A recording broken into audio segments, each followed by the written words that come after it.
Hello, loves. Welcome back to the podcast. I am thrilled to be doing another solo episode with you this week. We had some interviews that we've done in the past couple weeks, and now we're going to do a few more, just you and me. And then I'll be sprinkling in some entries towards the end of the month. So I thought today it would be a really great day to talk about Valentine's Day, because it's coming up. It's happening on Sunday, I think, because today's Friday.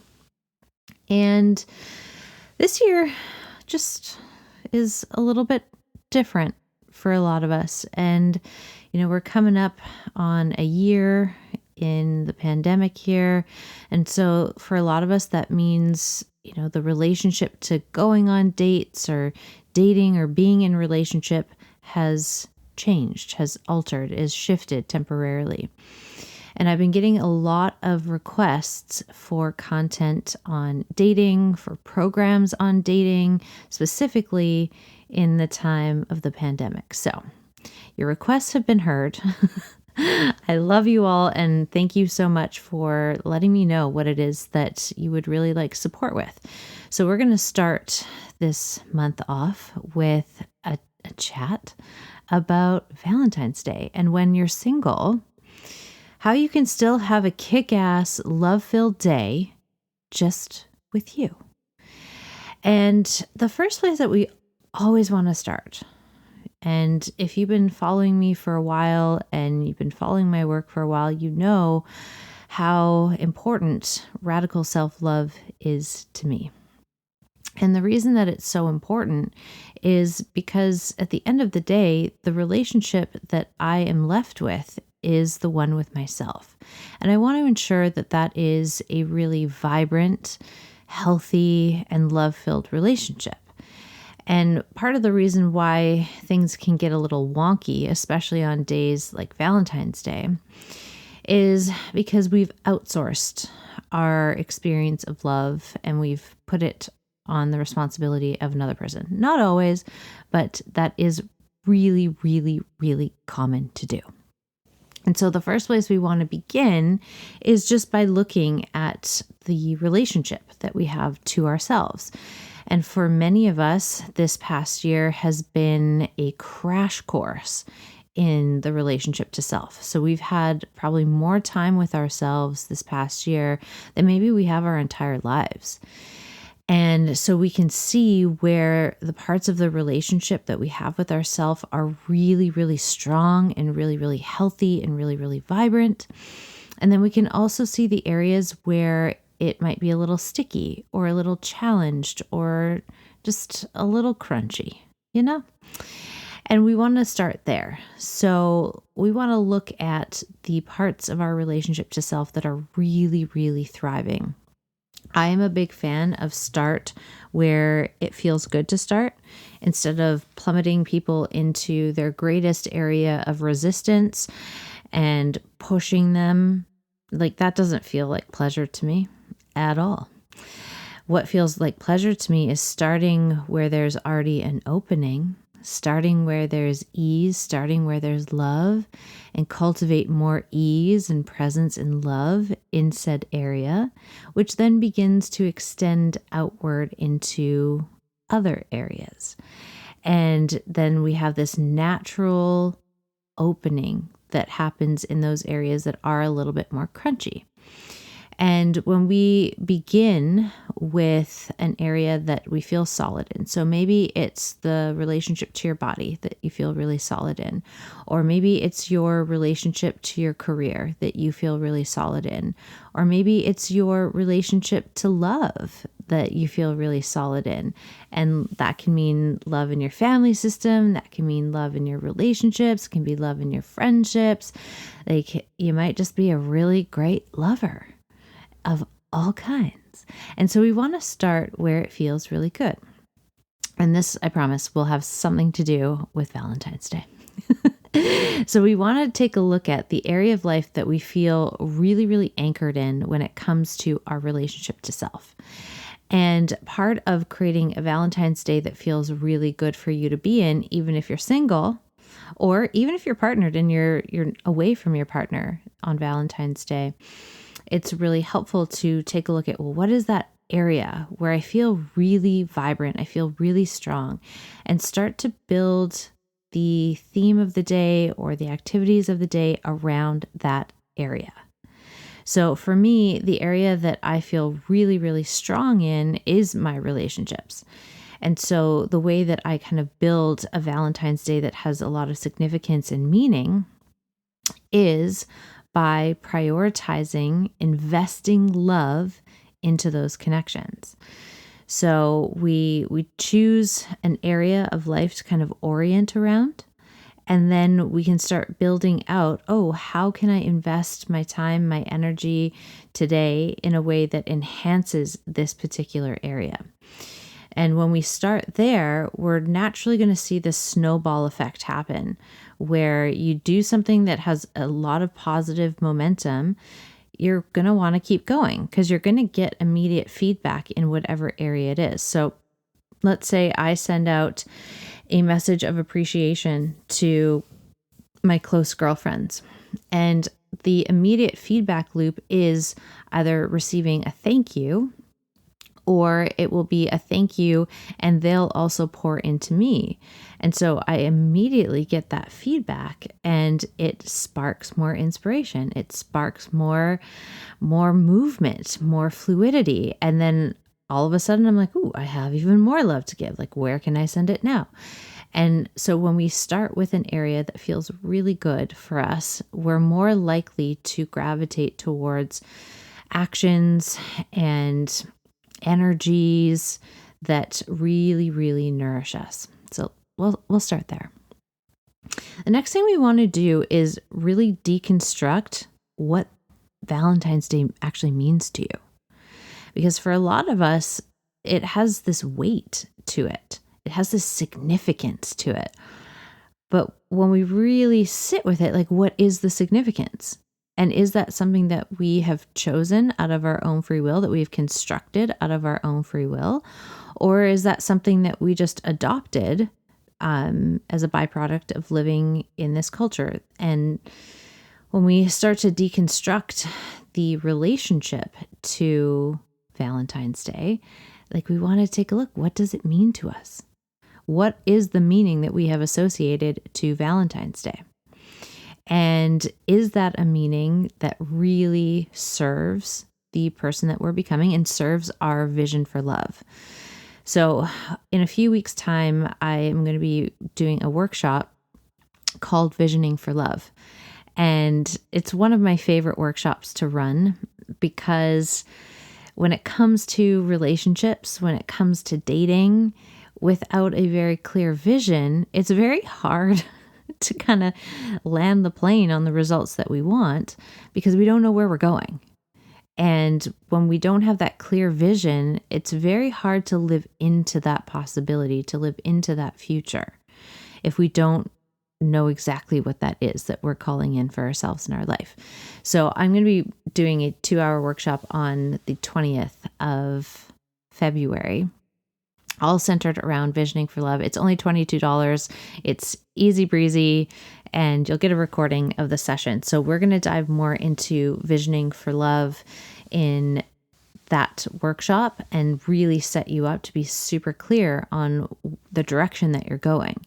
And part of the work that can help prepare for something like that and prepare for the next level love that we're calling in is to really look at things like Valentine's Day, things like holidays, and what meaning we've associated to them.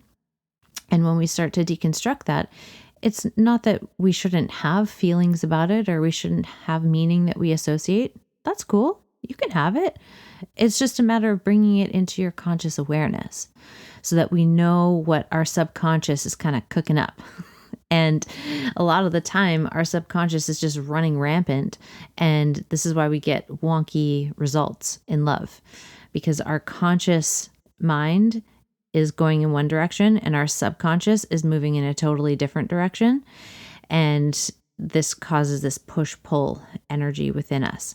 And when we look at something like Valentine's Day and really deconstruct, well, is it a day that I think is all about romance? Or do I think it's all about love? Or do I think it's, a time to kind of just cozy up and be like googly eyed with my partner? Okay, great. And what does it mean to you in those pockets of time where you aren't partnered?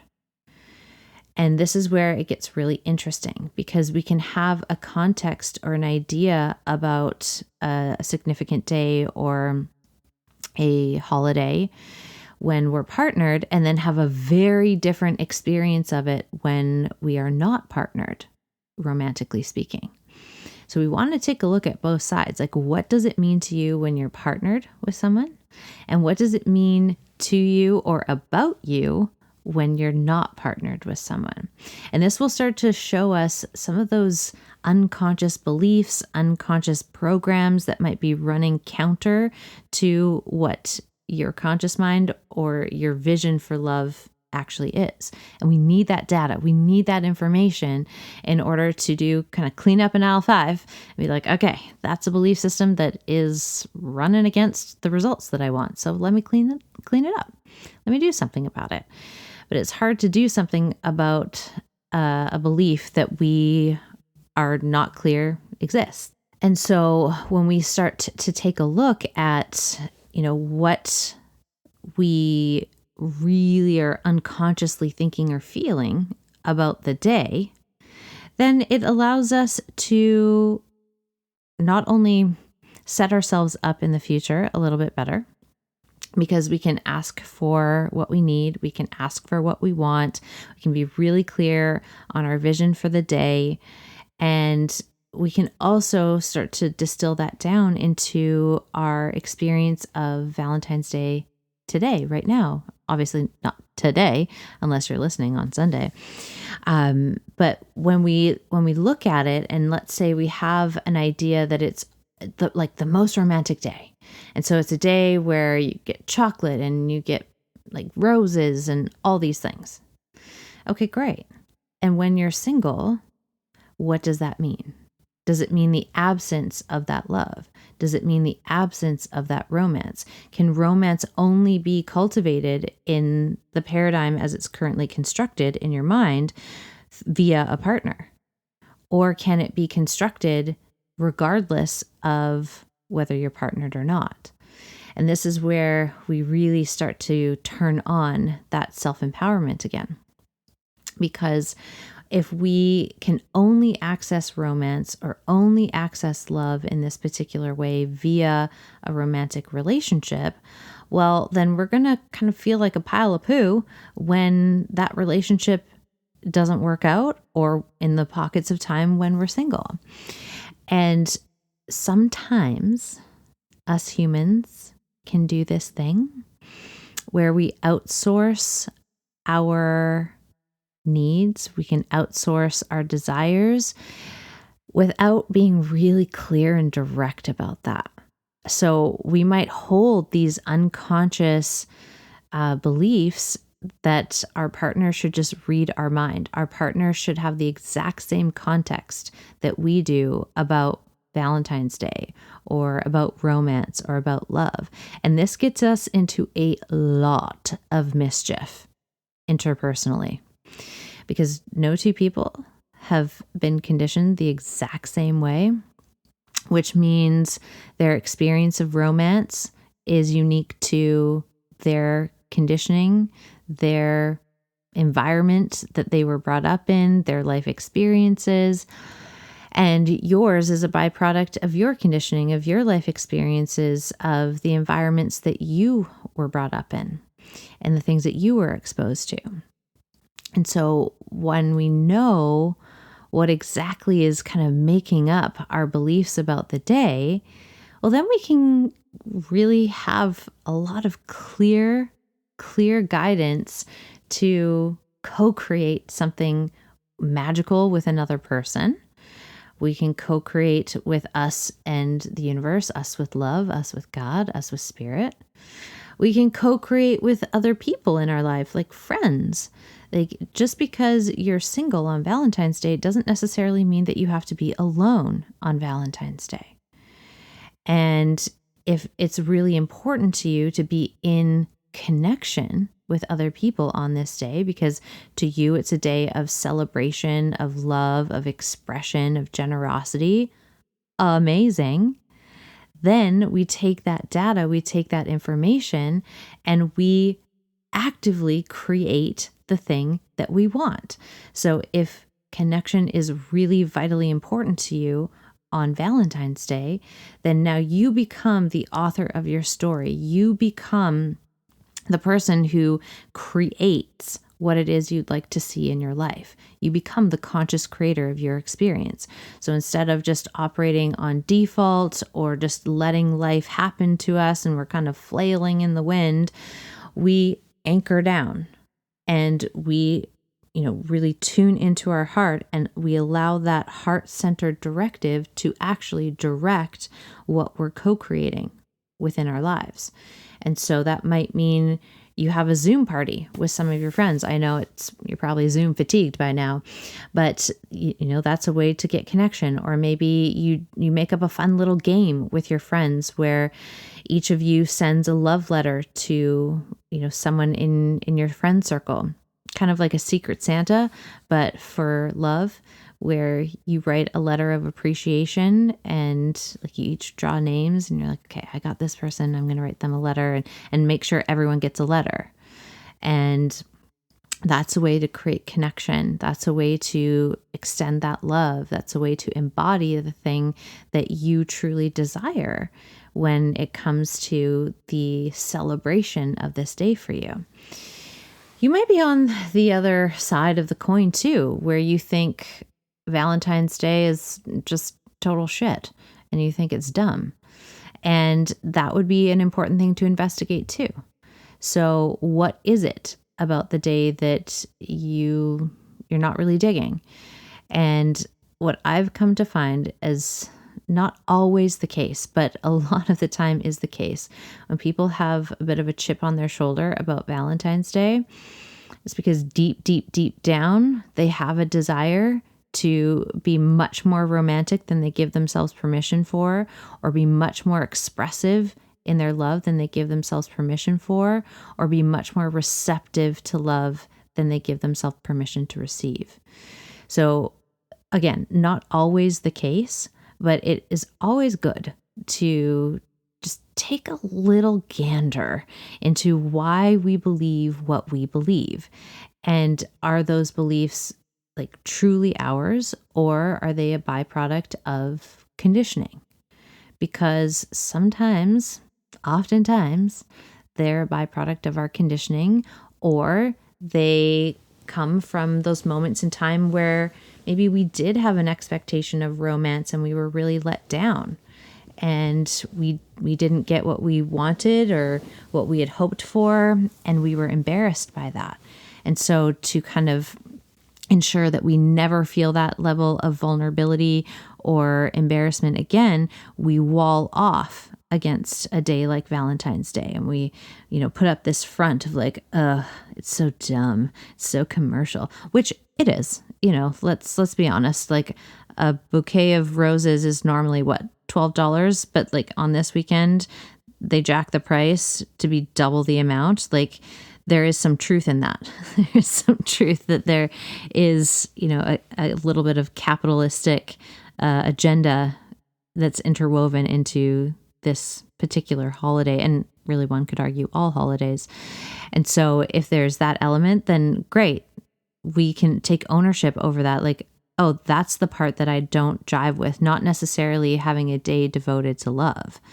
And so maybe what I do on those days, if I'm going to buy flowers, I buy them from a local market, or I buy them from a local business who I feel really good about supporting. So we can start to weave in our actual values with how we dance and orchestrate the day.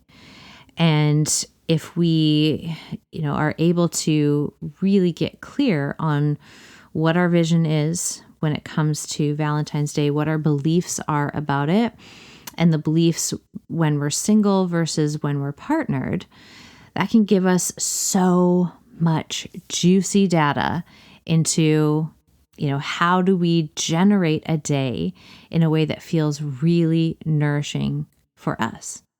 Because you're getting more information about who you are. The more information you have about who you are, the easier it is to set up your life and set up your days in a way that pour in the things that bring you to life, which then gives you more and more pleasure momentum.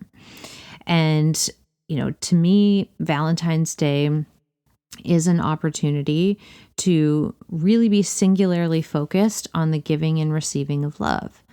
And I personally believe when I'm in a relationship that it's a day for both people to prioritize each other. Not one person kind of puts the other one up on a pedestal and, pours into them. But for some people, that's what it is. And, that's fine as long as that works for the dynamic. And at some point, there is a reset where the person who is doing all the giving that day gets to be in the position of receiving.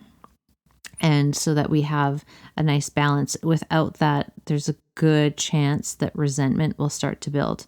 Anytime we're pedestaling someone or creating a power divide like that, it really can create the conditions for resentment, which not so optimal. And so we want to really look, like, if I want to be appreciated and told all the things that my partner loves about me when I'm partnered in a relationship on Valentine's Day, and I'm single on Valentine's Day this year, how can I give myself that same level of adoration and devotion? Maybe I write myself a love letter. Maybe I do some mirror work where I look into my own eyes and I pump my tires, where I'm like, girl, you are so good. Like, you are incredibly loving, you're kind, you're generous, and just dig into all of those things about you that make you extraordinary, that make you lovable. And this is great for preparing for partnership too, because it presences you to all the ways in which you are worthy of being chosen, because there's an abundance of reasons why you are so worthy of being chosen and so worthy of being loved up. But a lot of the time, our inner critic keeps that information at bay. And we focus on what's wrong with us. We focus on what's not working. We focus on what we need to fix or change. And while there can be some value in that, in terms of, having a constructive lens to look at ourselves through, of like, okay, this part is really not working and I need to shift that. But for the most part, we tend to transform and maintain our transformation in an environment of approval, in an environment of appreciation, an environment of love, which is almost the exact opposite of what most people have been conditioned to learn. So it is a rewiring in the sense of, how can we learn how to approve of ourselves? How can we learn how to celebrate ourselves and celebrate life and celebrate love and celebrate all of the wonderful qualities that make you you, that make you actually a kick-ass choice as a partner? And when we come at it from clean, heart open appreciation, we actually start to really anchor in a nice baseline of self-worth. And again, like, that old paradigm will be like, oh, if you pump yourself up, you'll just become arrogant and self-centered and think you're so much better than everybody else. Well, if that's what's happening, it's not actually true heart-centered appreciation. When we have that arrogance or that self-centeredness, or we think we're better than someone, underneath that, guys, we still think that we aren't worthy. So we're not actually getting to the heart of the matter if we're kind of blowing smoke up our own ass and being like, oh, I'm so much better than everybody else. No. This is about coming into your heart, like, and honestly making eye contact with yourself. It's very hard to be self-aggrandizing when you are looking yourself in the eye and you've got hand over your heart. For me, I like to do a hand over my womb as well. And for any woman or any pussy-powered person, having the hand over the womb space is really anchoring. and having one over the womb space, one over the heart, and then looking yourself in the eye. And from that place of taking some deep breaths, connecting to what makes you extraordinary. It's very, very different than, a very self-entitled, like I'm better than everybody else kind of take on that exercise. So we really want to get into alignment and get into right relationship with celebrating all of the qualities that make us inherently lovable, especially if we would want that from a partner on a day like today or Valentine's Day. If it's about romance and you just like having one day of the year where it's devoted to romance, well, great. How can you romance yourself? And do you romance yourself on a daily basis or at least on a regular basis?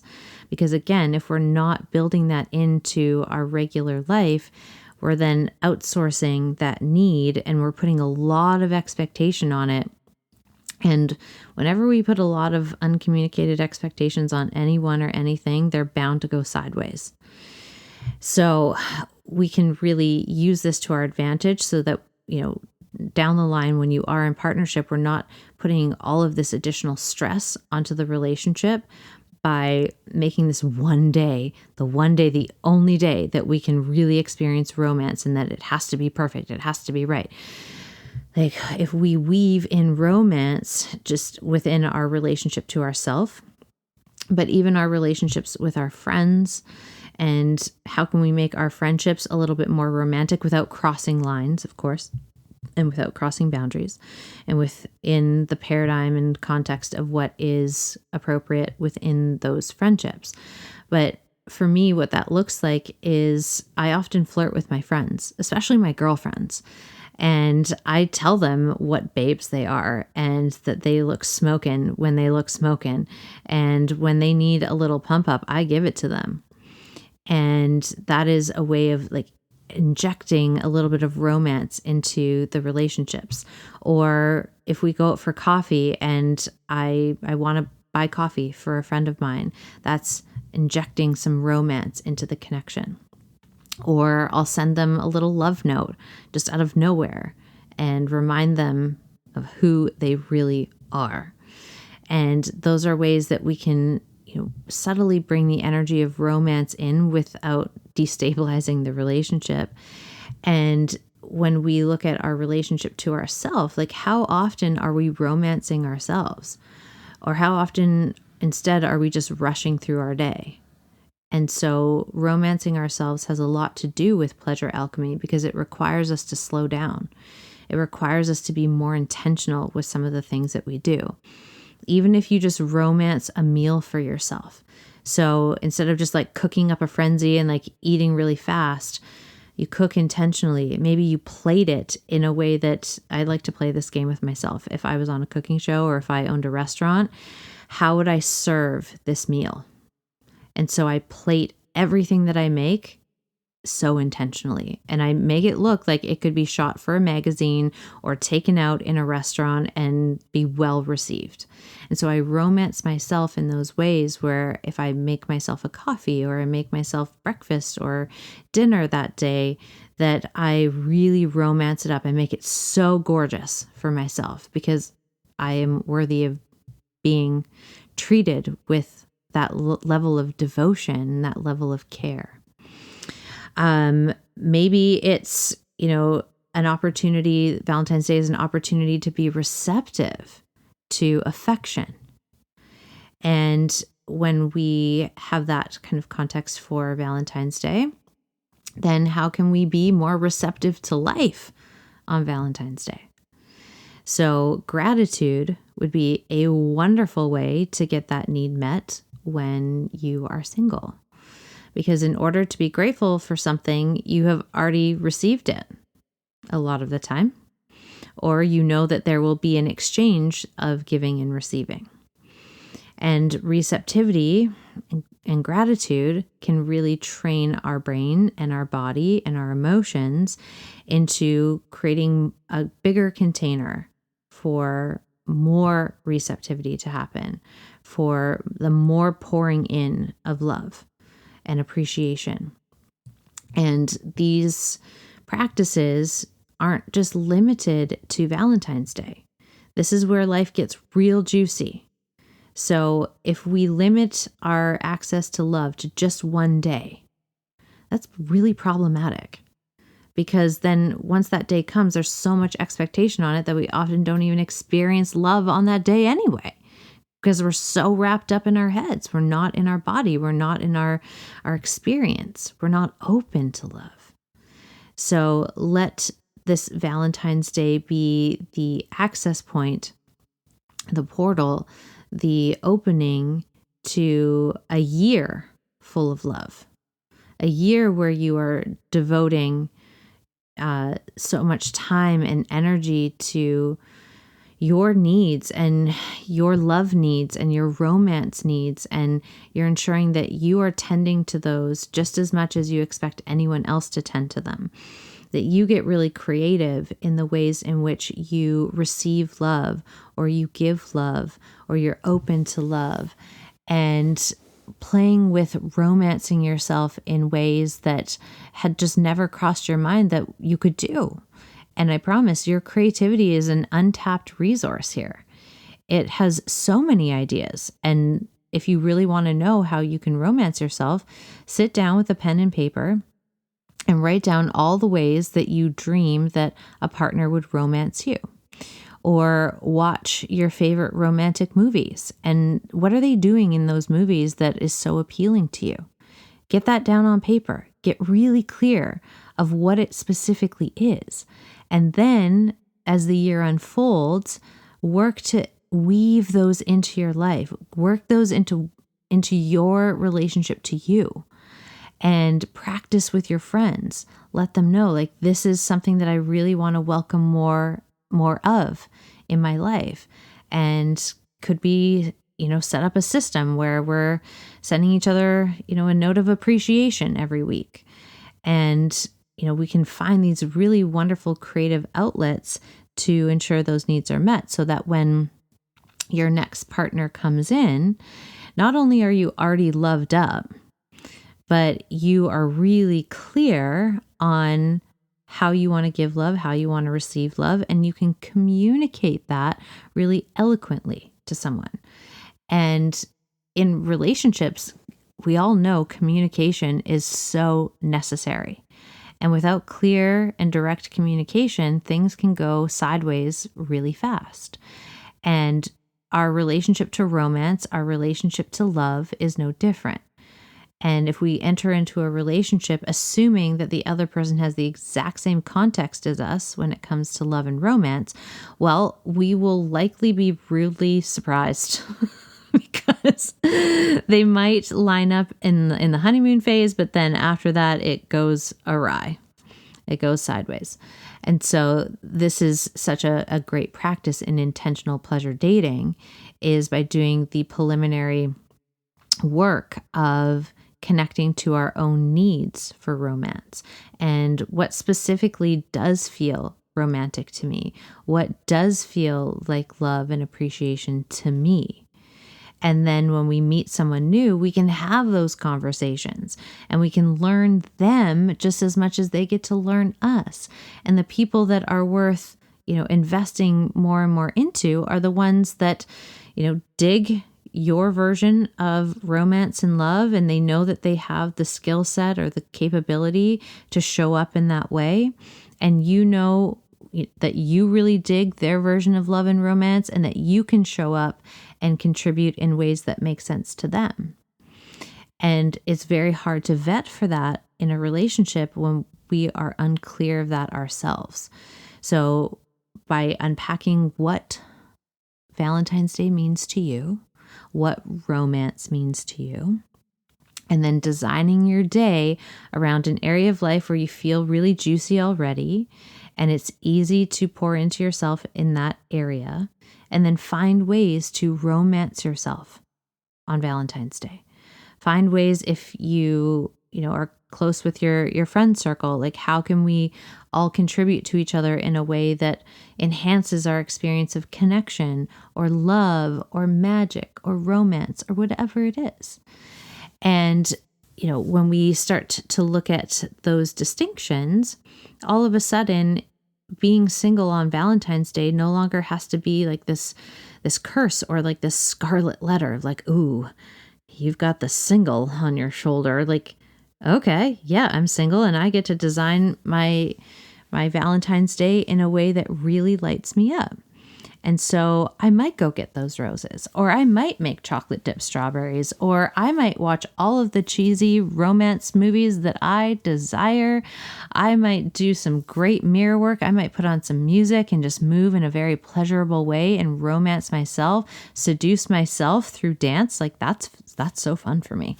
And pretending and like visualizing like, ooh, if I was partnered right now and I was performing this dance, like how erotic that would be. And then I get to feel those feelings in my body right now. I don't have to wait until a partner comes along. I get to be in that experience today. And that's really the invitation here, is that the more that you embody your pleasure, that you embody the connection to yourself and explore what significance Valentine's Day has for you, and just honor and love what you find, and then design your day in a way that ensures that you get your needs met. And the more and more days out of the year that you can embody what romance means to you, what love means to you, the easier it becomes to, weave a partner into that in the future. And then when Valentine's Day inevitably comes, when you are in a partnered relationship down the line, there is an ease there. There's an openness. There's a playfulness. There's a co-creative energy that sparks alive on that day, where we can really generate the day in a way that is fun and enjoyable and pleasurable for everyone involved. So I would love to hear the ways in which you are spending your Valentine's Day, how you're loving yourself up. So feel free to tag me in any of your endeavors on Valentine's Day on Instagram this weekend at Radical Self Love. I would love to celebrate and amplify and just celebrate you and the ways in which you romance and love up yourself. And in sharing of that, we inspire so many other people to give themselves permission to also romance and love themselves up, especially in a strange, strange time. And so tag me on Instagram if that feels good for you to share. If this episode had value for you, I would love it so much if you shared it with a friend or someone in your life that you know could really benefit. That's how, we get the show into as many people's vortex and lives as possible. It's through your sharing and your contribution, which I deeply, deeply appreciate. And if you want to join the workshop on the 20th of February, the link to the details and the registration page are in the show notes. And I hope you have the most love-filled, romantic day for yourself, regardless of how you're spending it or who you're spending it with. I hope that you have such a beautiful day, because that is inevitably what your pleasure-based heart is so worthy and deserving of. I'll talk to you soon, friends.